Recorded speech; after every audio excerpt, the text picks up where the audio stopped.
Olá, seja bem-vindo mais uma vez a uma live, a mais um evento digital do nosso Sebrae aqui em Sergipe, para o estado de Sergipe, para o Brasil e para o mundo, né? Afinal, nós estamos conectados na maior rede do mundo, que é a internet. Recebendo hoje com muita alegria, hoje o tema é tecnologia na gestão de pessoas.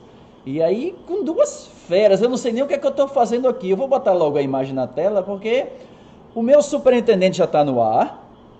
E o meu querido Gabriel Leite também já está no ar aqui, que são duas. Eu não sei, eu vou repetir, não sei o que é que eu estou fazendo aqui. Eu estou aqui de gaiato no navio, apresentando, trazendo essas duas cabeças maravilhosas pensantes aqui, sergipanos, pensantes. Gabriel lá em Florianópolis, Paulo Dirato está aqui em Aracaju, está lá na casinha dele, com a. Não está mais a Santa Ceia, né? Ainda, depois ele vai falar já já. Mas deixa eu apresentar. Eu vou pedir licença ao meu superintendente para apresentar o convidado primeiro, para dizer assim: esse cara já esteve aqui no Reload. O Senac já trouxe ele uma vez para dar uma palestra lá para os alunos e colaboradores. Eu me lembro que há uns 2, 3 anos, ele vai me confirmar aí qual foi a data, eu disse assim no Twitter: Gabriel Leite acaba de reinventar a intranet. Seja bem-vindo, Gabriel Leite, à nossa live. Guzmão, fazem 2 anos, cara. Fazem 2 anos. Guzmão tweetou isso aí mesmo e no dia eu achei que ele tinha exagerado, mas com o passar do tempo acabou que algumas empresas começaram a falar coisas parecidas. Então, acho que o Guzmão foi visionário aí nesse comentário. Meu querido superintendente Paulo Doirado, seja bem-vindo. Não tem mais boa noite, boa tarde, bom dia, nós já combinamos, né? Porque a gente não sabe que horas as pessoas vão ver isso. Então seja bem-vindo, superintendente do Sebrae Sergipe, Paulo Doirado, bem-vindo.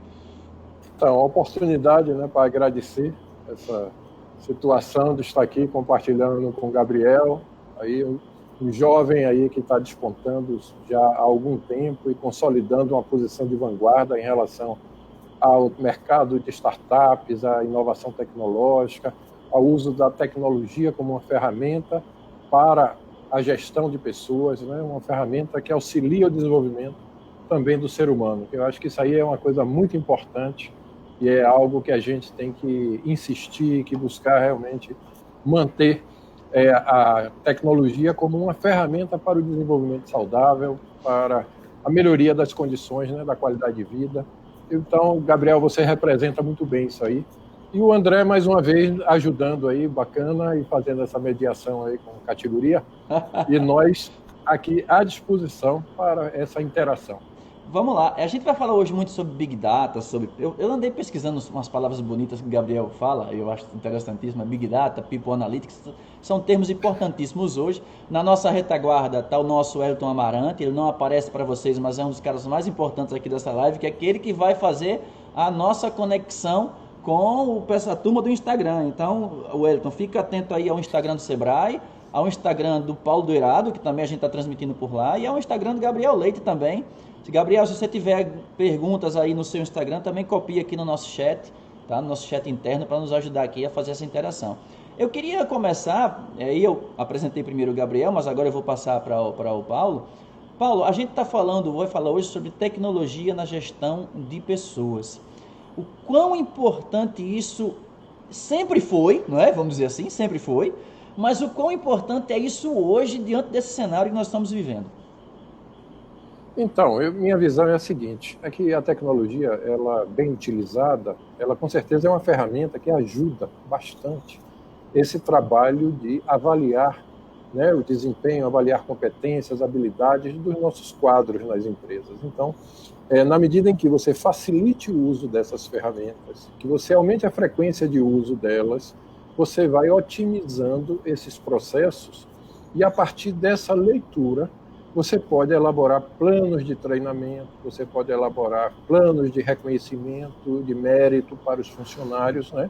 Inclusive promoções. Então, dá uma substância e, ao mesmo tempo, de certa forma, é um espaço também, como alguns dizem, democrático, né?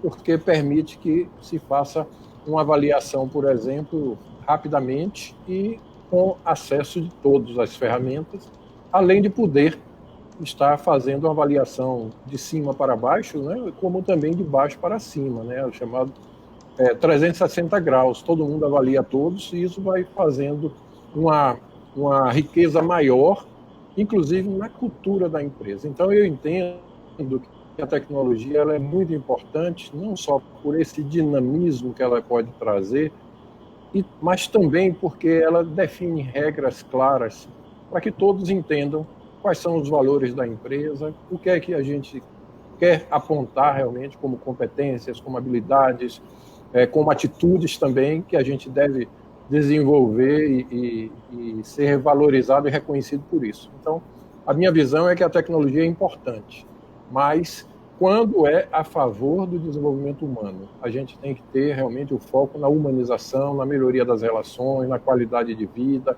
na qualidade das relações dentro da empresa. E aí a tecnologia ajudando para isso, nota 10. Precisamos de mais mesmo. Eu vou passar para o Gabriel agora, eu vou usar uma palavrinha que ele tem usado muito nesses últimos 2 anos, que é o engajamento de colaboradores. O Paulo traçou isso mesmo, né? Então, Gabriel, é gente, né? É gente, tratar com gente como a gente gosta de ser tratado, né, Gabriel? E para que esse engajamento faça valer a pena, né? Sem dúvida, sem dúvida. Eu costumo dizer que o RH, durante muitos anos, ele era o patinho feio das empresas. Ele sofria até um certo preconceito. E o RH tem sido a profissão, né, de recursos humanos. Inclusive, ontem foi o dia do profissional de RH. Uns parabéns para quem trabalha nessa área e que está nos ouvindo aí. O RH tem se transformado, tem se tornado um protagonista dentro das empresas. Em um mundo tão robotizado e tão frio, quem entende mais de gente dá as cartas. É nisso que eu aposto, é nisso que eu acredito. Então, por isso que eu migrei. Claro que eu já passeava pela área de gestão, né, por ser gestor, mas procurei estudar profundamente essa área de gestão de pessoas, por acreditar que o futuro da comunicação realmente está na relação entre as pessoas dentro das empresas. Por quê? Porque empresas são pessoas. Às vezes a gente esquece disso, mas empresas são pessoas. E se elas não estão bem, se elas não estão engajadas, se elas não estão felizes no ambiente de trabalho, dificilmente elas vão se tornar produtivas, dificilmente os gestores vão conseguir extrair resultados, dificilmente a empresa vai ter sucesso. Então, eu acredito que o RH ele vai muito além de selecionar, contratar, treinar, remunerar. Ele vai cuidar. Então, o RH ele cuida das pessoas. E cuidou de mim, por exemplo, enquanto profissional nos lugares por onde eu passei. Não necessariamente o RH, mas as pessoas que realmente colocavam os colaboradores como protagonistas em primeiro lugar, né? Então, eu acredito que o engajamento que o Guzmão se referiu, ele é fundamental para uma empresa que quer ter sucesso hoje. Então, para você ter pessoas engajadas, não necessariamente você precisa aumentar a remuneração. Essa forma de gerenciar, ela funcionou, mas não funciona mais hoje, né? É um tipo de gestão que está ultrapassada.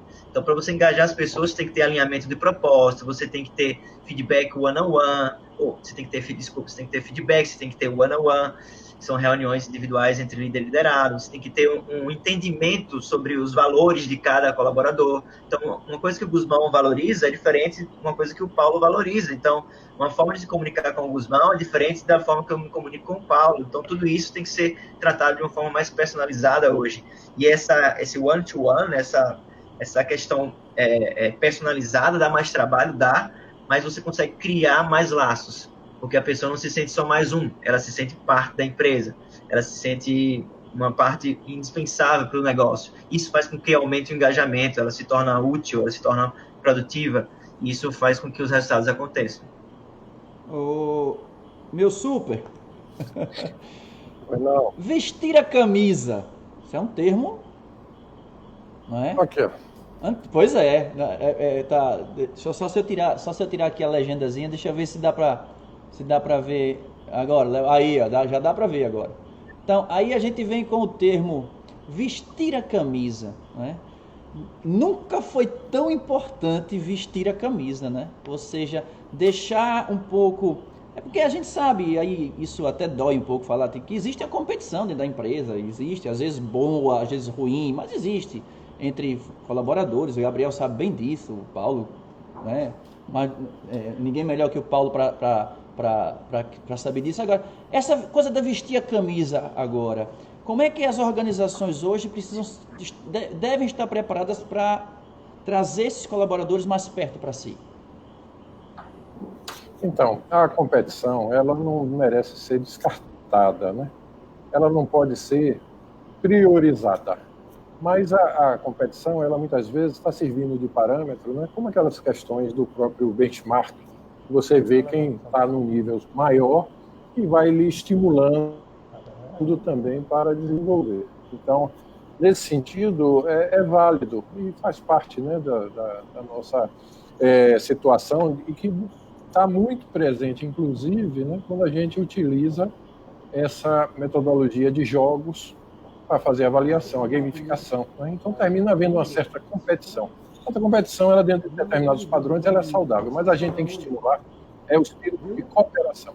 Até porque hoje a gente vive numa sociedade em que nós não sabemos para quem trabalhamos, né, para pessoas que a gente desconhece, geralmente, e temos que fazer o nosso trabalho da melhor forma possível.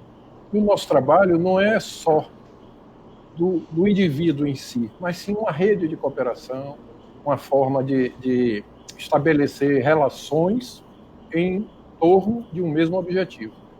Então, essa colaboração, ela é fundamental dentro da sobrevivência das empresas, dos negócios. É a construção de redes, é a construção de ambientes de estímulo, né, à criatividade, à inovação. Então, eu costumo, dentro do meu ponto de vista, como administrador, fazer uma separação do que são erros honestos e erros desonestos.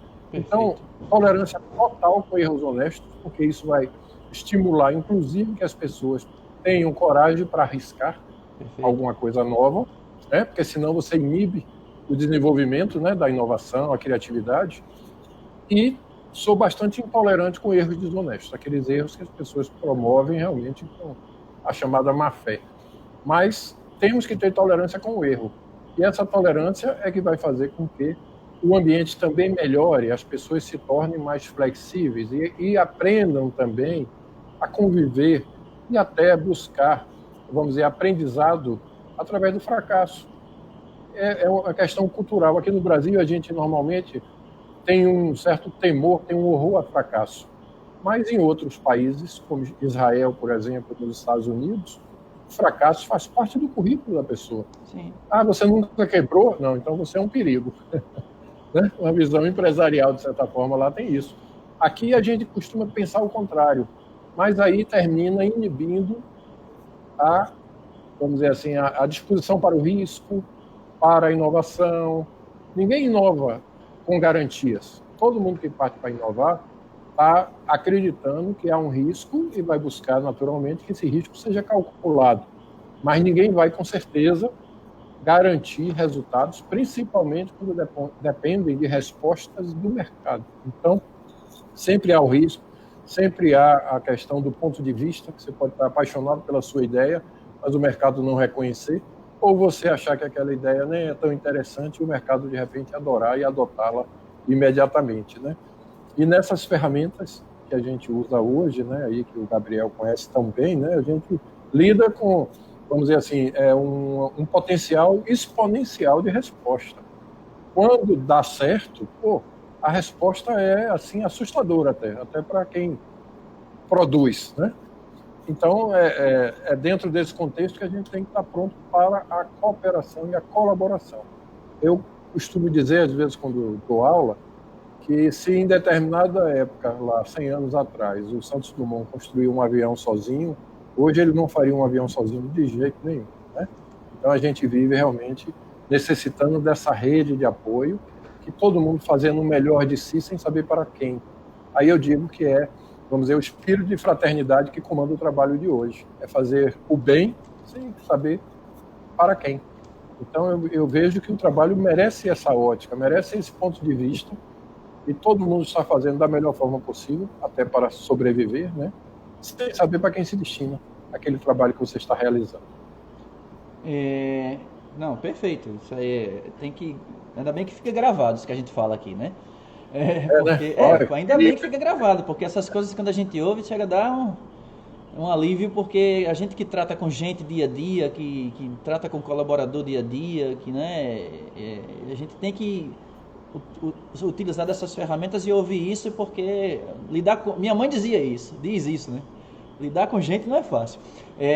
Gabriel, eu vou continuar nisso. Daqui a pouco a gente vai falar sobre home office, essa coisa de gestão à distância, né? Mas eu quero continuar no vestir a camisa, porque você tem uma ferramenta de People Analytics que é maravilhosa, que é espetacular, sem querer fazer propaganda, mas já fazendo, porque a função do Sebrae é isso, é ajudar mesmo o pequeno negócio, o microempreendedor, né, Paulo?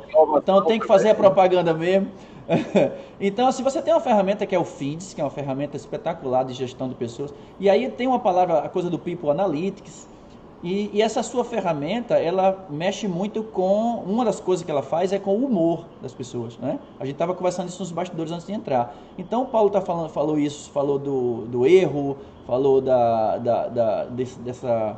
desse relacionamento com os colaboradores. E aí eu queria que você falasse um pouquinho nisso, de como essas ferramentas de hoje, como a tecnologia pode ajudar no controle do humor dessas pessoas, do colaborador, porque é para a gente emendar com a gestão à distância e com o home office. Perfeito, Guzmão. Boa pergunta, bem inteligente, cara. É o seguinte, hoje, imagina você está numa reunião, né, reunião atrás de reunião, reunião atrás de reunião. Quantas vezes tu para olhar para o seu colaborador e para saber se ele está bem? Cara, é muito difícil. No dia a dia, na correria, a gente está mais preocupado com as nossas tarefas e as nossas demandas do que na emoção do outro, na felicidade do outro. Não que a gente seja mal, mas é porque a gente não consegue se dedicar a olhar para o outro como a gente olha para si mesmo. Então, imagina que a tecnologia te ajuda nisso. Como? Um exemplo. Você está numa reunião e daqui a pouco seu celular toca uma notificação falando, olha, o Guzmão não está bem. Alerta crítico de humor. Eu paro na hora para dar atenção a isso, porque isso me chama minha atenção, isso me provoca, isso me estimula a querer saber o que está acontecendo. Eu paro e olho e vejo que o Guzmão passou a madrugada inteira escrevendo uma monografia do mestrado, por exemplo. Cara, naquele momento, naquele dia, eu vou pegar leve com o Guzmão. Eu não vou exigir tanto do Guzmão, não vou pressionar tanto o Guzmão, não vou cobrar tanto o Guzmão. Por quê? Porque eu vou ser empático com a situação dele. Por quê? Porque eu entendi a emoção dele. E às vezes tem pessoas que preferem se manifestar suas emoções na tecnologia do que pessoalmente. Não que a tecnologia vá substituir a relação interpessoal, mas existem pessoas que têm a comunicação default, a comunicação primária, a comunicação digital. Imagina, mais de 10 anos aí de evolução da comunicação digital. Eu estudei e trabalhei durante 10 anos a expressão das pessoas nos ambientes digitais, principalmente nas redes sociais, tendo trabalhado com isso. E eu via pessoas dando indireta para a empresa, dando indireta para o gestor, postando frase, postando letra de música, postando versículo bíblico. Tudo isso se manifestando com relação à sua insatisfação no trabalho. Quando entra uma plataforma como a Feeds, os colaboradores, eles veem aquilo como finalmente vou ser ouvido. Porque até então existia, obviamente, em muitas empresas a abertura, olha, qualquer coisa, fale comigo, conte comigo para o que você precisar. Só que, de fato, muitas vezes o colaborador se sente inibido para poder atrapalhar o gestor com a demanda emocional dele. Pô, ele acabou de perder o cãozinho dele em casa, ou então o colaborador fez um comentário ofensivo. Ele não quer ocupar o gestor com pequenos detalhes, que para ele, colaborador, às vezes soa até bobo. Pô, não vou incomodar o gestor com isso, sabe? E acaba não falando, isso vai gerando uma bola de neve emocional. Chega um momento que a pessoa estoura, as pessoas vão guardando as suas estresses, as suas frustrações dentro de uma gavetinha, e tem uma hora que a gaveta começa a sair coisa dentro, entendeu? E aí pode ser tarde demais. Então, a FIS, ela consegue mostrar isso de uma maneira ágil para o líder direto, falando, olha, o Guzmão não está bem, e faz com que ele cuide melhor desse colaborador. E mais do que isso, com o tempo, começa a gerar tantos dados que ele começa a estabelecer um padrão. Pô, o Guzmão tem insônia. Eu tenho que ajudar a cuidar da insônia do Guzmão, porque senão eu vou perder a produtividade dele. Você dorme tarde? Olha aí. Tá vendo? Eu sei o que você está pensando. E aí, o que acontece? A plataforma, ela começa a estabelecer padrões para o colaborador em específico, e eu, como líder direto dele, eu consigo cuidar das fragilidades deles. E eles conseguem, muitas vezes, ter na tecnologia um espaço e uma liberdade, uma confiança de expor muitas coisas que, às vezes, pessoalmente, ele não teria coragem. Então, inclusive a empresa, se ela quiser, ela pode habilitar para que isso seja anônimo. Então, assim, o líder vai saber que veio do time dele, mas não vai saber de quem foi. Então, o meu líder é centralizador, o meu líder, ele é microgerenciador, ele não dá autonomia. Eu não sei quem foi, mas sei que alguém pensa isso de mim, e eu, como líder, vou interpretar aquela crítica como uma informação super rica para eu melhorar. Então, a empresa ela pode configurar essa funcionalidade de humor da forma que achar melhor. E nesse momento de pandemia, home office, gestão de distância, quarentena, essa funcionalidade tem sido extremamente valiosa para a questão da saúde mental dos colaboradores. Então, muitas empresas têm usado essa funcionalidade, que antes era uma funcionalidade secundária, complementar, ela está se tornando prioritária. Então, é indispensável até. Não via-se muito clientes, não via muita empresa para feeds à procura disso antes. Sabendo que existia, achava ótimo. Essa preocupação com o humor do colaborador, não é isso? Sim. Saber como é que ele está se sentindo. Gente, quando eu falo humor do colaborador, não é contar piada não, pelo amor de Deus. Como ele está se sentindo, né, Gabriel? Exato. Antigamente quando o mundo era como a gente conheceu. Ontem, semana passada. 4 meses atrás, praticamente, as empresas elas não vinham com essa demanda prioritária. Quando sabia que existia, achava bacana. Hoje, eles vêm atrás disso, porque eles estão preocupados com essa questão dessa saúde mental do colaborador, porque eles sabem que isso impacta na produtividade e que impacta nos resultados. E aí, aproveitando para fazer um jabá aqui, na segunda semana da quarentena, a gente percebendo esse volume, a gente criou uma nova funcionalidade, uma nova ferramenta, uma ferramenta gratuita, chamada Pesquisa Climão. E essa Pesquisa Climão, ela são perguntas específicas desse momento de home office, que a empresa ela configura e é disparada automaticamente, semanalmente, 3, 4 perguntas para os colaboradores, aleatoriamente, sobre questões relacionadas à estrutura, questões relacionadas à comunicação, à interação, à parte emocional, etc. Isso tudo vai gerando dados, métricas e dashboards para o RH analisar e tomar melhores decisões. Por exemplo, será que eu preciso levar a minha cadeira do escritório para a casa do funcionário, que ele vai se sentir melhor lá, ele está passando dificuldade, ele não tem onde trabalhar, ele não tem uma mesa, ele não está trabalhando da cama, está trabalhando no improviso, isso afeta o humor dele, que afeta o engajamento, que afeta a produtividade, que afeta o resultado. Será que se eu levar uma cadeira para a casa dele eu resolvo o problema? Então, ferramentas gratuitas como essa, né, Pesquisa Climão, ajudam nessas questões, a identificar esses problemas e resolver o mais rápido possível. Não esperar 1 ano para lançar uma pesquisa de clima, não, tem que fazer esse tipo de ação cada vez mais frequente hoje. É isso que eu já ia passar a bola aqui para o chefe. Porque o Gabriel trouxe alguns aspectos muito legais aí. Um é a questão do Covid, né? E falar que antigamente, né, 4 meses atrás, significa o quanto a gente mudou. Né? Esse antigamente está há 4 meses só agora de distância. Mas a questão da tecnologia e do comportamento das pessoas. Porque nesses 4 meses a gente não viu tanto incremento tecnológico, mas a gente viu uma profunda mudança no uso das tecnologias, né? Funções que eram secundárias, como o Gabriel trouxe aí, de repente despontaram e passaram a ser importantíssimas. Então as pessoas mudaram de comportamento. Não é que a gente adquiriu um novo acervo tecnológico nesse período, né?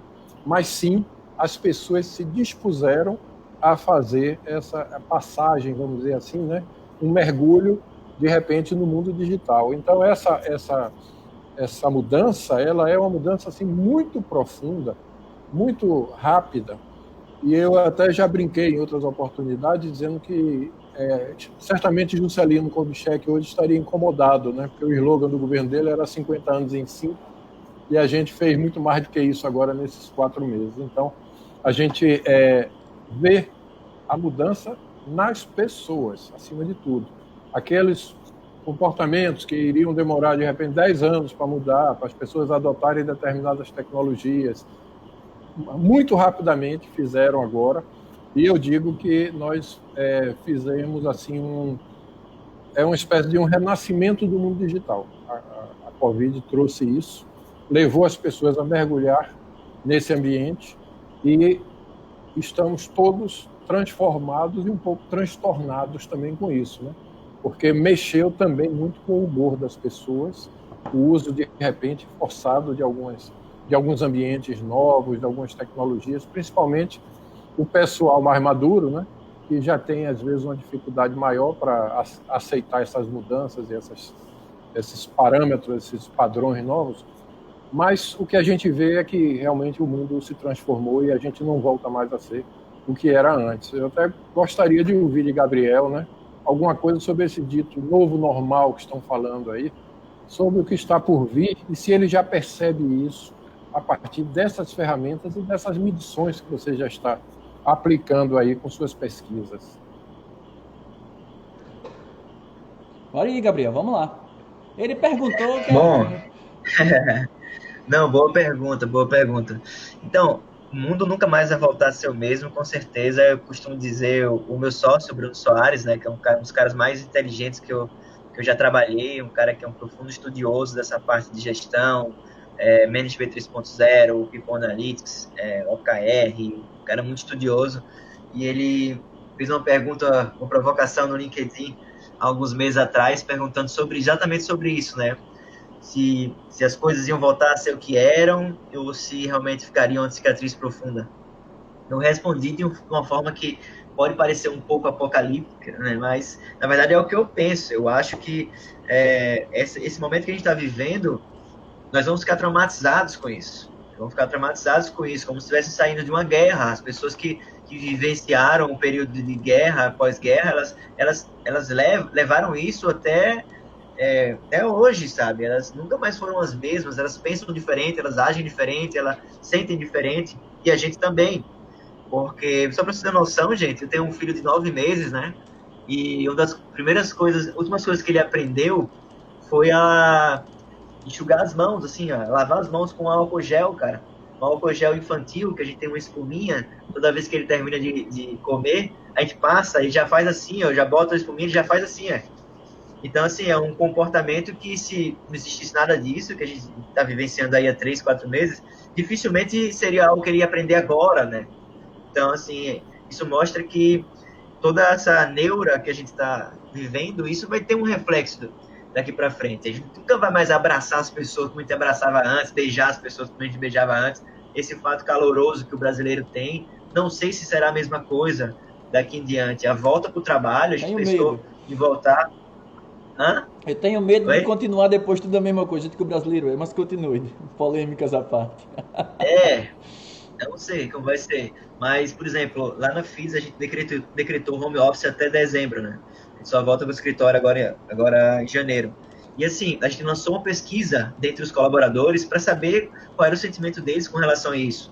Porque assim, todo mundo gosta muito do escritório. A gente tem um clima fantástico lá no escritório, né? A gente vem de cultura, então isso é prioridade para a gente agora em home office, à distância, mas no escritório era muito além de uma mesa de ping-pong e parede colorida. De fato, a gente seguia várias práticas de cultura. Então as pessoas amam o escritório. A gente lançou essa enquete e assim, 85% falou que tem medo, que não gostaria de voltar para o escritório, apesar de sentir saudade. E aí uma das perguntas era, se você tivesse que ficar em casa até dezembro, você ficaria mal, você ficaria ruim, ok, bom, muito bom? E a maioria votou em bem, muito bem, ou seja, eles se sentem, por mais que eles gostem muito de estar lá, eles se sentem mais seguros estando em casa do que indo para o escritório. E a outra pergunta interessante, que tem a ver com o que o Paulo citou, é como você imagina um retorno para o escritório? Foi uma pergunta aberta. E eu fui uma das pessoas que, de forma pragmática, respondeu cheio de regras, sabe? Não, você, de repente, vai um time vai na segunda, terça não vai ninguém, quarta vai, quinta não vai ninguém, sexta vai. Um time vai pela manhã, outro time vai pela tarde, e etc, etc, cheio de regras. Aí, beleza, a gente lançou a pesquisa e no final teve as respostas das pessoas. E aí eu fui comparar a resposta das pessoas com a minha. E eu percebi que realmente, se fosse seguir a minha orientação, ficaria muito chato, gente. As pessoas, em maioria, elas falaram, eu quero voltar quando não tiver mais nenhuma morte aqui na minha cidade. Eu quero voltar quando o governo, né, tiver falado que está seguro. Eu quero voltar quando... Blá, blá, blá. Nunca eu gostaria que voltasse com isso e aquilo. Porque, de fato, a gente vai ficar preocupado tanto com essa questão da saúde, da preocupação com relação a esses detalhes todo de máscara, e álcool, e mede, não sei o que, se preocupa com um abraço, com não sei o que, com fala, que a gente vai focar menos no trabalho. Tipo, a gente vai ser mais improdutivo, por mais que estejamos no ambiente de trabalho próximos e tal. Então, é um problema difícil de se resolver a curto prazo e que, claro, eu não sou futurista, não sei o que vai acontecer daqui a 3 meses. Floripa, inclusive, está há 30 dias sem nenhuma morte. Saiu ontem no Jornal Nacional, inclusive. Então, é uma das cidades que estão mais rigorosas e tomaram atitudes mais rápidas com relação a essa questão. Mas, de qualquer maneira, a gente só vai para o escritório oficialmente a partir de janeiro, porque a gente prefere que as pessoas estejam bem trabalhando, seja no escritório ou em casa. Então, a gente tenta forçar uma situação também e elas ficarem tensas, com medo, e acabam produzindo mal, né? Acabam não entregando resultado. E no final é o que importa, né? As pessoas estarem bem para estarem produzindo. Na verdade, Gabriel já fazia home office já há um tempo, né? De hoje não. Ele, desde a época da Mentes Digitais aqui em Aracaju, ele já fazia home office, as pessoas já trabalhavam de casa, então não é nenhuma novidade para ele, não. Deixa eu ler os comentários, a gente está chegando já a 33 minutos de live, como hoje nós só estamos transmitindo para o Instagram, por conta das 3 contas que estão logadas, né? O Sebrae, a conta do Paulo e a do Gabriel, a gente nós usamos todos os nossos canais de transmissão, então hoje não está nem no YouTube nem no Facebook, mas nós vamos postar lá depois, lá no IGTV, mas deixa eu dar uma passada nos comentários aqui. O Abelardo, deixa eu ir de trás para frente aqui. A Dora diz que eu acho que a evolução na área digital é tão grande que não retornaremos mais ao estágio anterior. A Pati, eu gosto muito dos nomes do Instagram, né? Que aí tem uns que eu não entendo nada. Teve um que apareceu um dia desse que era só consoante. Aí eu não consegui ler, claro. As emoções influenciam nas entregas, tá? A Mércia diz: acompanhar a saúde física e mental do colaborador é fundamental. E o Abelardo quer que você fale de gamificação, Gabriel. Gamificação e Big Data. Dá para fazer um comentáriozinho? O Paulo quer fazer um comentário antes da gamificação ou posso passar para o Gabriel primeiro? Eu quero ouvi-lo. Falar um pouquinho sobre... Eu sei que o assunto é muito amplo, Gabriel, e não é fácil. Gamificação e Big Data é um assunto amplo demais nas corporações, a gente sabe isso. Big Data vem tomando posição aí, grande, já o nome já, né? Big. Eu queria que você falasse um pouquinho sobre isso. O Abelardo está pedindo sua opinião a respeito da gamificação nas instituições e o uso do Big Data, mas eu queria só fazer um comentário que eu anotei aqui, Paulo falando do novo normal e tal. Eu me lembrei que os filmes que, né, tivemos tantos filmes sobre catástrofe, sobre fim de mundo, não tinha mais ninguém na rua. Os filmes, é engraçado a coisa da vida imita a arte, da arte imita a vida, mas nos filmes de catástrofe, normalmente os caras têm gasolina, tem tudo, mas não tem internet. Já notaram isso? Nunca tinha tecnologia, né? A tecnologia, gasolina tinha, os caras achavam o carro no meio da rua, conseguia andar com aquele carro, e eu ficava dizendo, como é que esse cara arranjou gasolina para esse carro se o mundo se acabou? Mas a internet, a tecnologia se acabava. E agora está ao contrário, né? Está todo mundo parado, trancado. E a tecnologia, como o Paulo falou e bem falou aí, está cada vez mais o uso da tecnologia sendo ampliado. E a gente ampliando os canais digitais, o Sebrae ampliando os canais digitais aí e tudo mais. Gabriel, dá para falar um pouquinho de Big Data e de gamificação? Sim. O Big Data, o próprio nome já diz, né, é uma grandeza de dados e uma forma de tomar conhecimento sobre alguma situação baseada numa velocidade muito grande de informações ao mesmo tempo. Então, vou citar alguns exemplos aqui. A Prefeitura de Florianópolis usou o Big Data para tomar diversas ações e, inclusive, está replicando esse sistema de Big Data para os municípios vizinhos terem mais clareza com relação aos dados, entendeu? Com relação à pandemia. São Paulo usou bastante Big Data para saber sobre o isolamento, né? Quantos por cento da cidade está isolada no feriado, antecipou feriados, etc.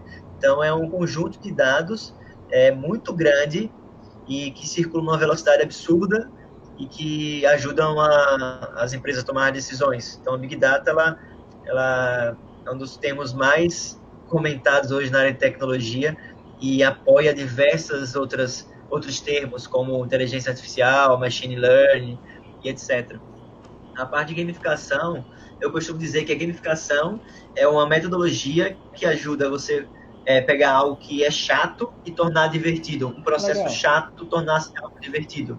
Então, eu gosto muito de definir dessa forma. Então, todo mundo, por exemplo, chega atrasado na reunião. Beleza, em vez da gente punir as pessoas que chegam atrasado, será que a gente podia recompensar as pessoas que chegam cedo? Será que isso poderia virar sei lá, uma metodologia que as pessoas falam assim, pô, eu preciso chegar cedo porque eu tô atrás do Guzmão, pô, o Guzmão já chegou cedo em 3 reuniões, eu só cheguei em uma, ele vai bater uma meta aqui de chegar cedo na reunião e vai ganhar tal coisa que eu queria ganhar, vai ganhar uma cebola do Outback, né, Guzmão? E, poxa, eu queria essa cebola, eu preciso chegar mais cedo na reunião. Então, em vez de você usar a questão da punição, ou seja, você gera a questão do incentivo, do estímulo, sempre de uma maneira lúdica, sem envolver parte financeira, por exemplo, senão acaba gerando o que o Paulo comentou lá no começo da call, né? Então, para você gerar uma cooperação, você tem que ter incentivos que, primeiro, que seja valorizado pelas pessoas que vão competir, senão não tem engajamento. Então, por exemplo, se eu não gostasse da cebola, eu não ia me mobilizar para chegar cedo na reunião, entre aspas, né? Claro que é a minha obrigação chegar cedo. Mas não seria um fator tão mobilizante se fosse um chocolate que eu adoro, que eu queria muito, e isso eu ia me esforçar um pouquinho mais para me organizar de repente e tal. Então, eu vejo dessa forma, a gamificação uma maneira divertida de você resolver algo que geralmente é chato, é moroso, é cansativo, de uma maneira lúdica. Eu gosto. Paulo, o Abelardo está dizendo assim, muito bem explicado. Já comentou aqui.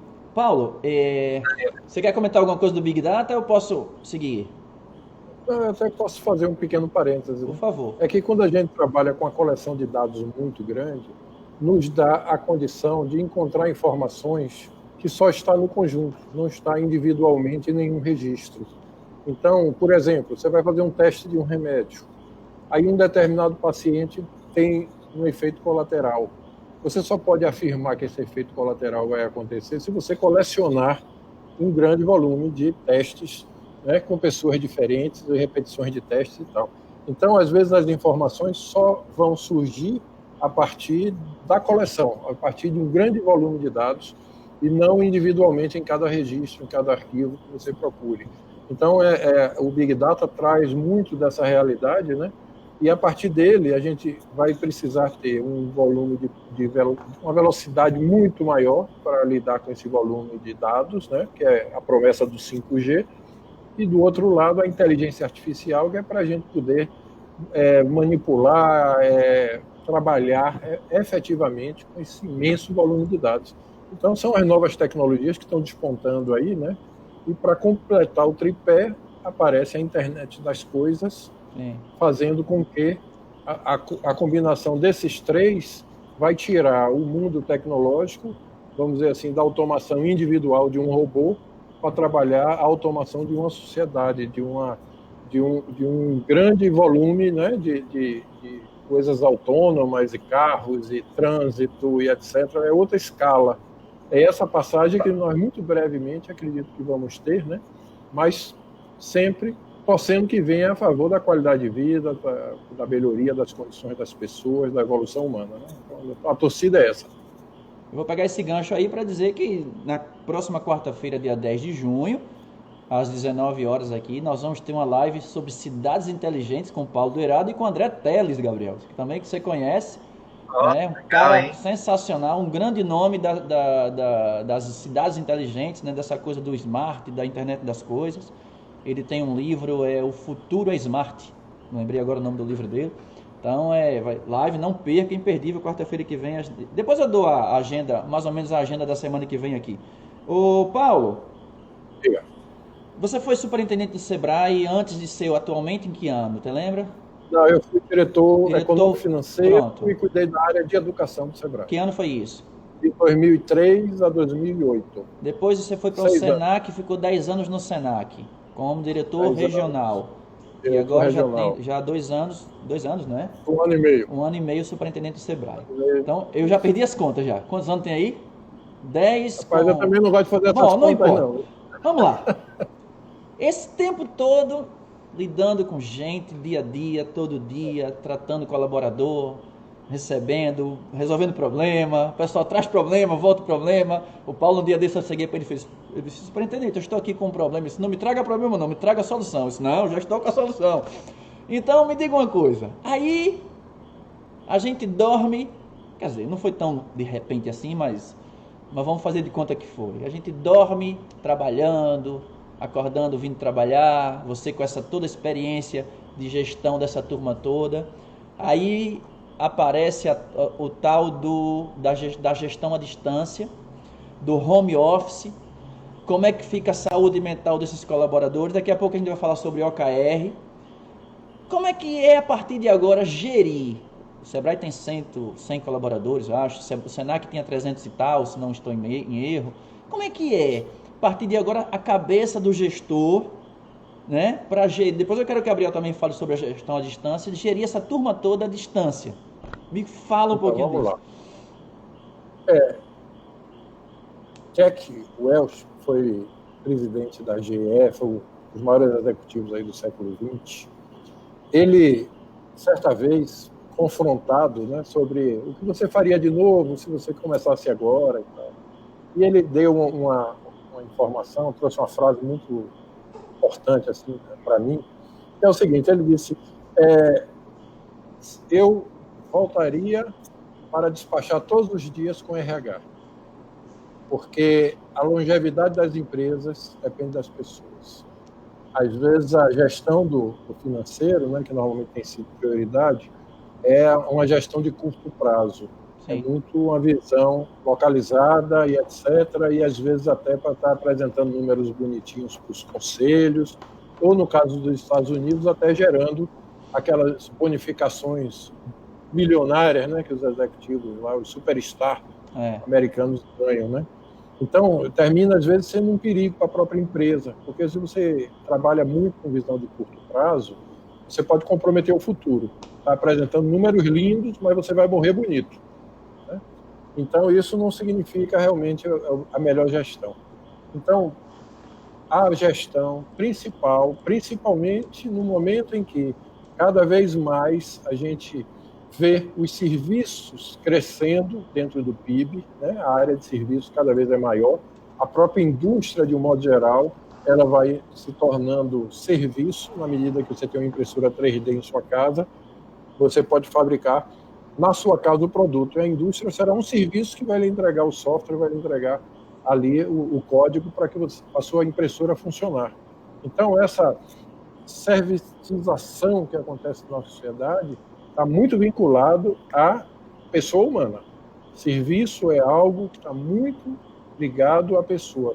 Você prefere, às vezes, comprar o mesmo artigo, pagar mais caro, mas ir numa loja que é de uma pessoa conhecida, né? Então, o mesmo artigo. Compre do pequeno.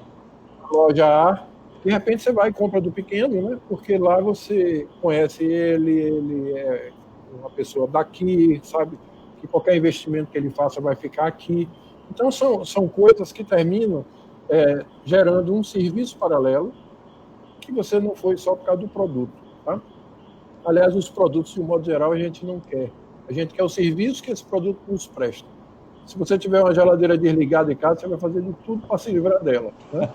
Porque ela, como móvel, realmente é uma tragédia. Mas ela funcionando é fundamental. Então, você não quer uma geladeira, você quer uma área de conservação de alimentos. Então, é com essa visão, né, que a gente precisa valorizar os quadros, valorizar as pessoas, porque elas é que são o futuro de qualquer organização e a garantia de longevidade também para as empresas. Então, a gente não pode perder isso de vista. É bem verdade que hoje nós estamos numa crise que amanhã mesmo, 24 horas à frente, a gente não sabe o que é que vai acontecer. Muitas empresas estão em situação de desespero, com razão, né?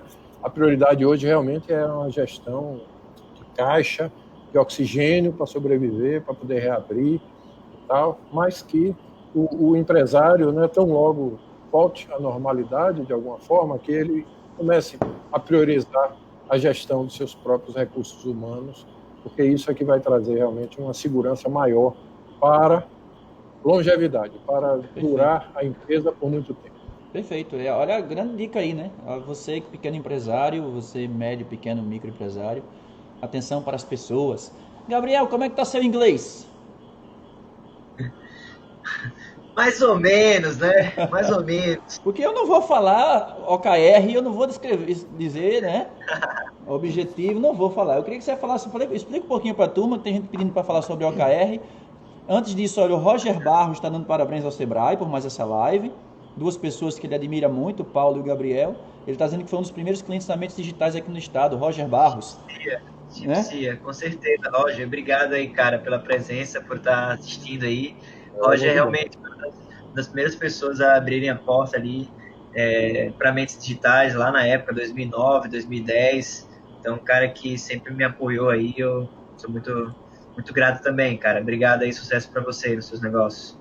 Ô, Gabriel, então, vamos falar do objetivos e resultados chaves, porque eu não vou falar esse negócio em inglês, que quem fala aqui é você. E manda um abraço para a dona Lizzie aí, que também tem um inglês maravilhoso. Ah, com certeza.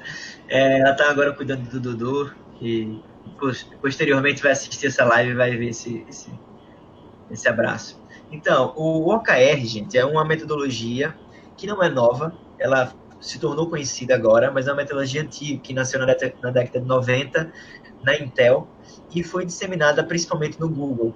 É uma metodologia de gestão de objetivos e metas, e que ela tem algumas características específicas, assim.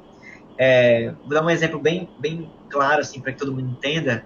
Vamos dizer que você tenha que fazer novas contratações para sua empresa. Então, você precisa de novos profissionais para TI. Esse é o seu objetivo. Para você medir esse objetivo, você tem 3 formas de fazer isso. Ou financeiramente, ou taxa de porcentagem, ou numericamente. Vamos dizer que você escolheu numericamente porque você está buscando número de vagas. Você tem 4 vagas abertas. Então, você já definiu o seu objetivo, a forma que você vai medir isso e a sua meta. O que acontece diante disso? Semanalmente, você tem um ritual de um check-in. Você dá uma atualização geral, transparente, não apenas para o seu setor, mas para a empresa, da evolução desse indicador. Então, na Mentes Digitais, na FIDS, já estava confundindo os negócios aqui. Na FIDS, a gente tem um ritual que toda segunda-feira, esteja eu presente ou não, esteja o Bruno, que é meu sócio, presente ou não, tem o check-in dos OKRs, que cada departamento tem os seus objetivos, os seus indicadores, que são geralmente trimestrais, e tem o check-in de acompanhamento semanal, que cada líder da sua área vai lá e fala sobre, olha, essa semana no indicador de solicitações de demonstração do software, a gente teve um acréscimo de 10%, estamos com 200 solicitações de demonstração e tal, ainda faltam 2 semanas e blá, blá, blá. E aí, os líderes vão lendo os seus indicadores, de cada um do seu setor específico, e essa é uma forma de o setor saber para onde a área dele está indo, o impacto do trabalho dele, colaborador, e quais são os principais indicadores que aquela unidade, que aquela área olha, e para a empresa como um todo mundo saber para onde cada área está indo e para onde a empresa está indo de maneira geral. Então, é uma metodologia de gestão transparente, apoiada em objetivos e resultados chaves, com rituais de check-in de acompanhamento e de atualizações, que faz com que as pessoas saibam para onde a organização está indo de maneira transparente. Basicamente, é isso. Quem quiser aprofundar mais sobre o OKR, pesquisa lá no Google. O Google tem um projeto Oxigênio, que eles relatam de forma bem detalhada como é que foi a implantação da metodologia dentro da Google, e hoje é a metodologia usada pelas principais empresas do Vale do Silício, por exemplo. Então, dentro da FIDS, a gente tem uma ferramenta para você gerenciar esses indicadores. Então, você pode fazer isso na planilha do Excel? Você pode fazer, mas no caso da FIDS, a gente tem essa ferramenta que traz a coisa muito mais amigável, de maneira que as pessoas realmente usem e, de fato, funcione. Então, é uma metodologia, né, de gestão bastante usada. A gente gosta bastante e a gente atribui muitos dos nossos resultados, Guzmão, a essa disciplina com relação a essa metodologia de OKRs.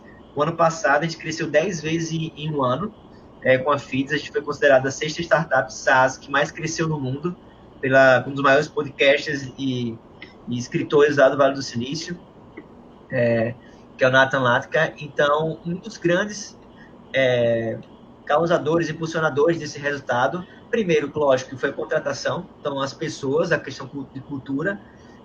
Eu costumo falar que o nosso time parece que tem 3 vezes mais pessoas, porque as pessoas realmente são muito diferenciadas. Então, para mim, o grande sucesso, o grande segredo do nosso sucesso vem daí das pessoas, é muito mais do que Bruno e Gabriel, a FIDS. E a segunda coisa é a metodologia de OKR. Toda semana a gente está olhando para onde a gente está indo e o que a gente pode fazer de melhor. Então isso faz a diferença no final do mês. Objetivos e chave de resultado, traduzindo, né? Exatamente. Então, dica para o pessoal aí pesquisar OKR. Nós estamos chegando ao fim já, são 52 minutos de live.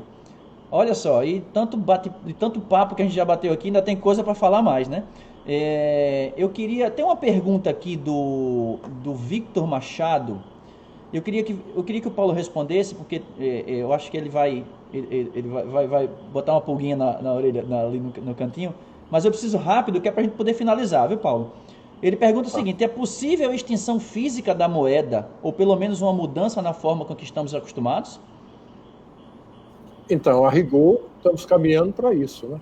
Só que essa extinção ela não será assim de 100%, porque à medida que a gente aumenta a nossa própria, vamos dizer assim, evolução tecnológica, a gente também não deixa, não faz com que todos façam essa mesma passagem, né? Então aumenta a amplitude, né? Então a gente vai ter de repente uma prioridade, um maior funcionamento em moedas virtuais, por exemplo, mas a moedinha física de repente vai ter que atender ao nosso índio lá do Xingu, ao outro que está aí pelo interior aí da Amazônia. Então a gente só faz aumentar a amplitude, né, das formas de viver, e somos todos contemporâneos.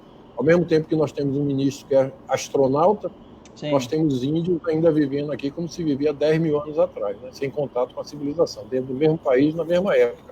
Então, tudo isso a gente tem que levar em conta para essas evoluções. Agora, a tendência é essa. E para eu citar um exemplo bem rápido, o Smiles, que é aquele programa, né, de milhagem, é uma moeda totalmente virtual. Né? Você transforma em dinheiro, você faz conversão, você transforma em prêmios. É totalmente virtual. Não existe Smile físico, né? Sim. Se eu quiser uma moedinha de Smile, eu não vou achar em lugar nenhum. Pelo menos, se fizerem, vai ser de brinde. É verdade. Bom, nós estamos com 55 minutos, a gente tem um tempinho aí, eu vou fazer que nem o nosso presidente Marco Pinheiro, assim, só tem 1 minuto para você terminar, Gabriel, suas considerações finais, depois eu tenho uns recadinhos para dar para a turma aqui, vai aproveitar, já mandei um abraço, mandar um beijo para minha querida amiga Lizzie, nossa jornalista maravilhosa, e para o Eduardo, dar um cheiro para ele também, desde já agradecer por você ter aceito o convite. Suas considerações finais, por favor, Gabriel.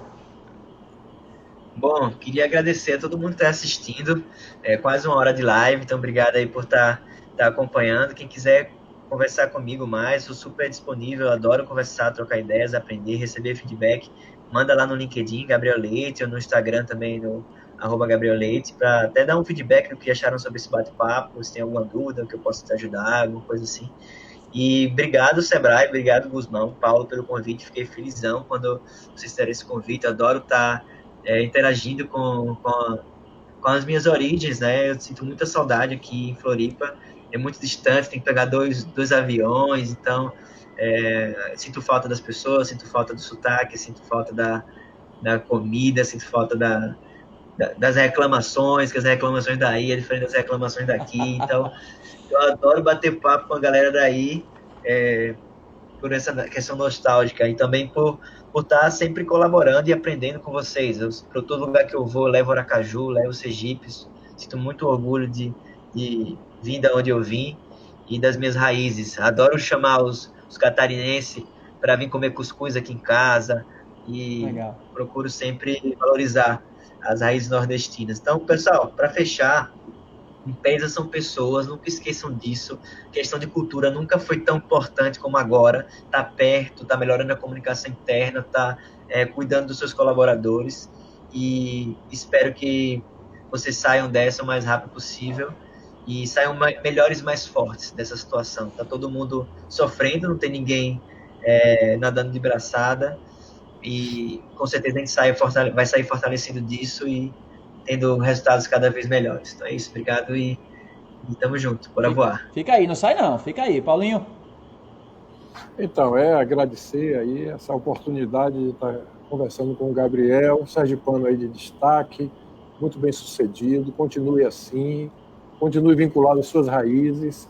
A gente se orgulha muito, né, de ver o seu desempenho e dizer que o Sebrae está à disposição, né, para todos que procurem, né, principalmente agora com essas questões também de recursos humanos, porque esse é o grande desafio. Tá? O maior desafio realmente é como se relacionar, como lidar com pessoas, como trabalhar com equipes, como buscar resultados convergentes, levar as pessoas todas a remar na mesma direção. Então esse é o grande papel hoje do gestor, o grande desafio que nós temos e, ao mesmo tempo, muito enriquecedor, porque cada pessoa realmente tem um valor fantástico e a gente pode crescer pela convivência. E é o que aconteceu aqui comigo agora, com essa oportunidade. André, muito obrigado. E a todos que estão aí nos bastidores apoiando por essa live, né, para acontecer. E a nossa grande audiência. Fica o meu abraço aqui a todos. Fica aí, não sai não, tem recado para dar. A Rosana já está aqui. Guzmão, lembre do curso de marketing segunda-feira. Olha, a Júlia Rossini, que foi uma das lives lá no comecinho desse boom de lives que a gente fez com ela. Ela no dia 14 de junho, das 9 às 22 horas, olha, das 9 da manhã às 22 horas, vai ter o Notável Day. São mais de 10 palestrantes, eu estou colando aqui do lado. Vai ser 100% online, vão ser 13 horas de evento e todo o valor arrecadado com a venda de ingressos vai ser revertido para o Mesa Brasil Sesc. O Sebrae está apoiando isso. E a Júlia Rossini vai estar com a gente segunda, às 7 da noite, numa live aqui comigo, conversando sobre esse Notável Day. A Júlia é maravilhosa, vocês vão adorar. Eu quero dizer também que semana que vem, deixa eu pegar aqui na minha outra cola, a gente vai ter assuntos como protocolos de reabertura do comércio, nós vamos ter o André Teles falando sobre cidades inteligentes, nós vamos ter cultura transformadora, alguns dos temas da semana que vem, além dos webinars, acompanhe os nossos webinars, como vender na internet, nós vamos ter webinars sobre o WhatsApp, sobre iFood, sobre Uber, olha, um monte de coisa, semana que vem está cheia de novidade boa. E eu quero convidar vocês também para procurarem lá no Google, põe assim lá no Google, Paulo Doirado, Virúvio.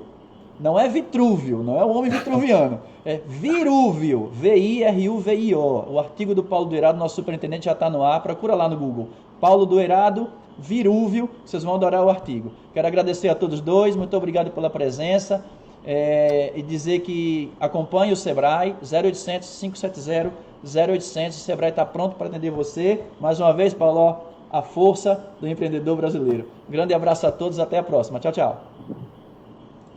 Nos dias de hoje, mais do que nunca, a gente está vendo que é muito importante se cuidar e que também é importante cuidar de quem está ao nosso lado. Por isso, dê uma força para o comércio do seu bairro. Compre do pequeno. Você fica por perto de casa e com a sua força, os pequenos negócios também ficam mais fortes, ajudando a manter os empregos e a economia local funcionando. E isso é melhor para todos. Sebrae, a força do empreendedor brasileiro.